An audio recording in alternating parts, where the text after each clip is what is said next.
Peter Lloyd reporting there. Well, back home, the war of words between the Premier and the Prime Minister over East-West Link continues. Yesterday, they fired off strongly worded letters to each other over Victoria's plans to abandon the project. And though Tony Abbott was in Victoria today, there was no face-to-face meeting to discuss the issue. Alison Savage reports. A warm welcome for the Prime Minister in Horsham. Whoopsie days. Sorry, sir, I'm getting a selfie. Oh, why don't we do that, eh? Oh, wow, this is nice, isn't it, eh? But a frosty reception from Spring Street. I'm more than happy to work with you, but be in no doubt I will never work for you and I will not be pushed around by you. The Prime Minister's been a vocal supporter of the multi-billion-dollar East-West link. Late yesterday, he fired an angry letter to the Premier warning the government against legislating to cancel the contracts for the project, saying it could damage Australia's financial reputation overseas. That's the last thing that people want to associate with our country, that new governments will go to the Parliament and literally abrogate people's rights. I think Tony Abbott's the last person that should be lecturing anybody on Australia's good name overseas. The government's locked in negotiations with the East-West Connect consortium to cancel the contract, maintaining the companies will be compensated for any costs they've incurred. The government's told the ABC the consortium has drawn down $475 million from its financiers since financial close on the contract, but it's not clear what figure could be on the table in any settlement. As tensions between the two leaders continued to rise today, the Premier revealed the Prime Minister's reaction during a recent phone conversation when he suggested the pair meet to discuss the issue face to face. I thought he'd actually hung up at one point, but it was absolute silence. Well, I'm always happy to meet with the Premier. Mr Abbott spent the afternoon in Melbourne, but there was no meeting with the Premier. Alison Savage, ABC News, Melbourne. Tony Abbott promised a $1.5 billion contribution to Melbourne's East-West link as part of his pledge to be the Infrastructure Prime Minister. But when Labor swept to power in Victoria last year, the future of the enormous project was thrown into turmoil. The new Premier, Daniel Andrews, won with a very clear message. The contract signed by the outgoing Liberal government over the East-West link would be torn up. But it isn't proving quite so easy. As Madeline Morris reports, up to $1 billion in compensation is hanging in the balance.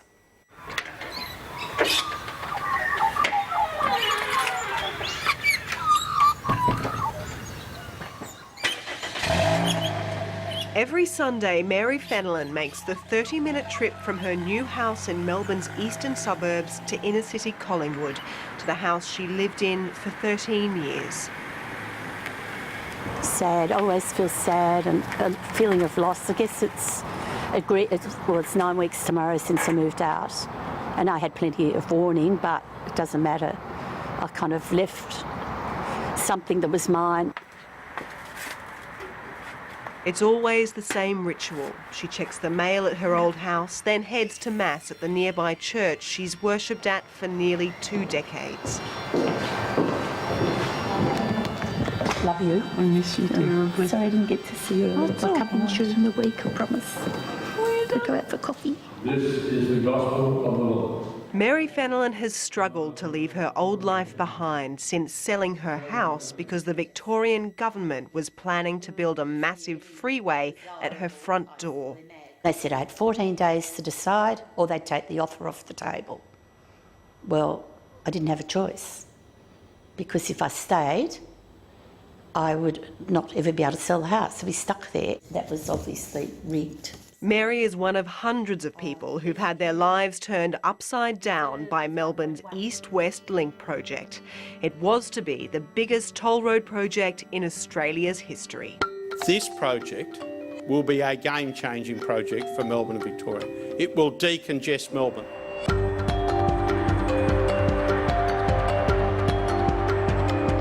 Melbourne is gridlocked.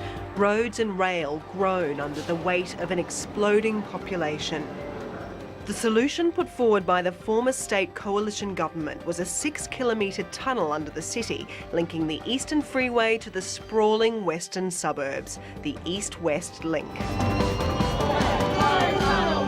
way. We're going to fight it all the way. It was hugely controversial. The Labor opposition at first promised to go ahead with the freeway. I'm not in the business of ripping up contracts.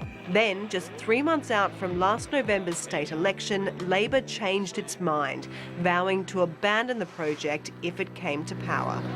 The contracts signed in these circumstances are not worth the paper they're written on.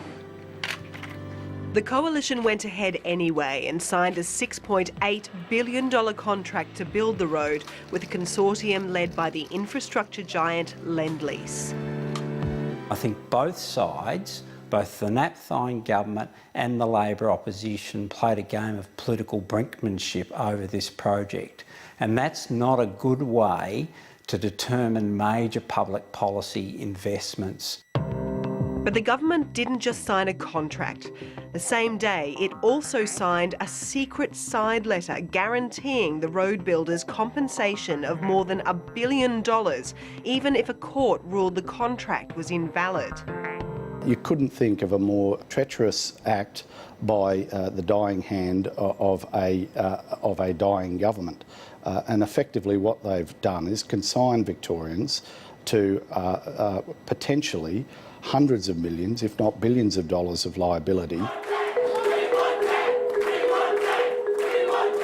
In November, Labor swept to power, and ever since, the new government has been locked in negotiations with the consortium trying to get out of the contract, despite its pre-election mantra that the contract could be torn up.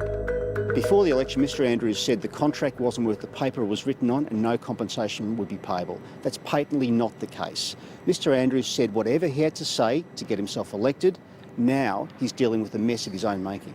Determined to avoid paying $1 billion in compensation, the government has also floated the idea of voiding the contract by an Act of Parliament, a prospect that horrifies investors. We've had international investors ringing and asking, what does this mean for things like the privatisation of the Port of Melbourne?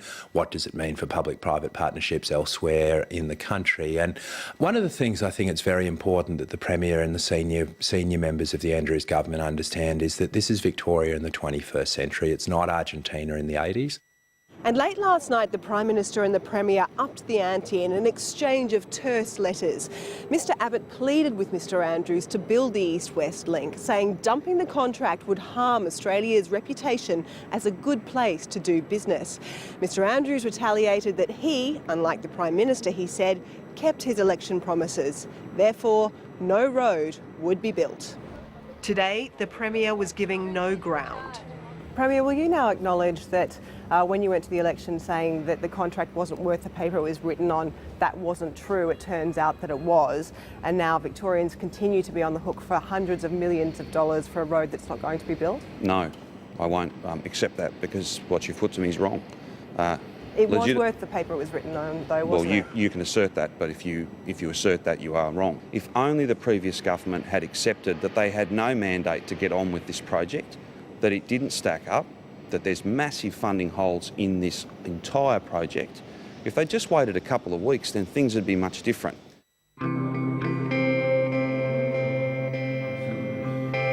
The contract should not have been signed just before the election.